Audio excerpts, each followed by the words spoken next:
The Sydney Basin is a sedimentary basin that is located on the central eastern coast of Australia, within New South Wales. The basin encompasses 64,000 kilometres squared, 36,000 kilometres squared being onshore, with the remaining 28,000 kilometres squared extending offshore.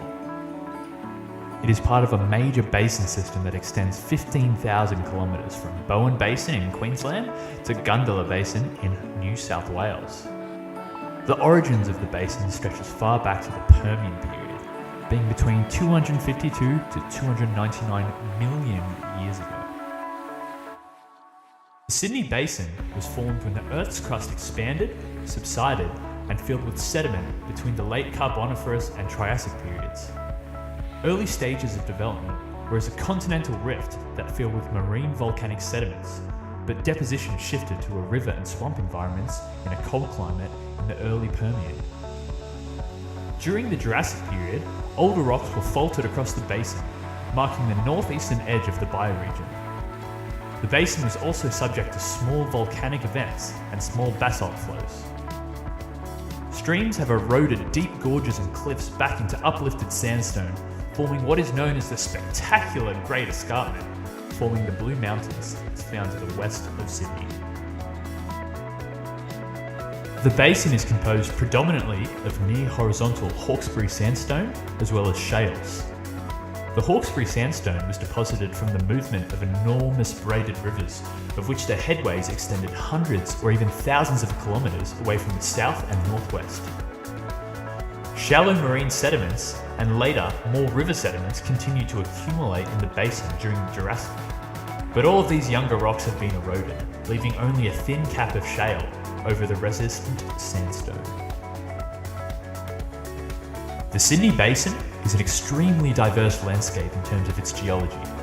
However, the most prominent geological feature of this area is undoubtedly the Great Escarpment, which runs east of the Great Dividing Range.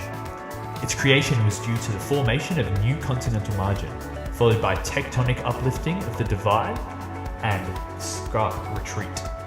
The Blue Mountains are part of the escarpment.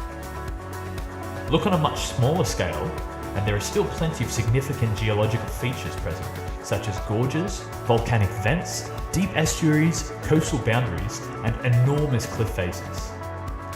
Also present are features that are important to the indigenous people of our country, including cultural sites of prominent landscape features, stone carvings, as well as sandstone rock shelters. Sydney Harbour is a drowned river valley and is a natural harbour of Sydney, New South Wales, found on the east coast of Australia within the Sydney Basin. The harbour covers an area of 55 kilometres squared and is characterised by steep-sided sandstone banks that were carved between 25 to 29 million years ago.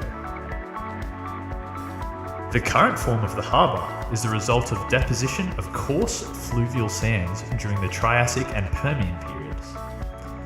During periods of uplift, the now Parramatta River eroded into bedrock, forming steep-sided banks, whereas during interglacial periods, sea levels rose and the river was flooded, leaving deep deposited sediments in the estuary. Sea levels rose sharply from approximately 17,000 years ago at the end of the last glacial period, from about 100 metres below present levels.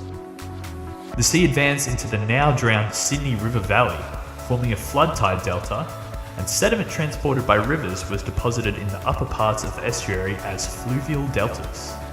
Sydney Harbour is composed of Hawkesbury sandstone and overlying Ashfield shale formed during the Triassic period.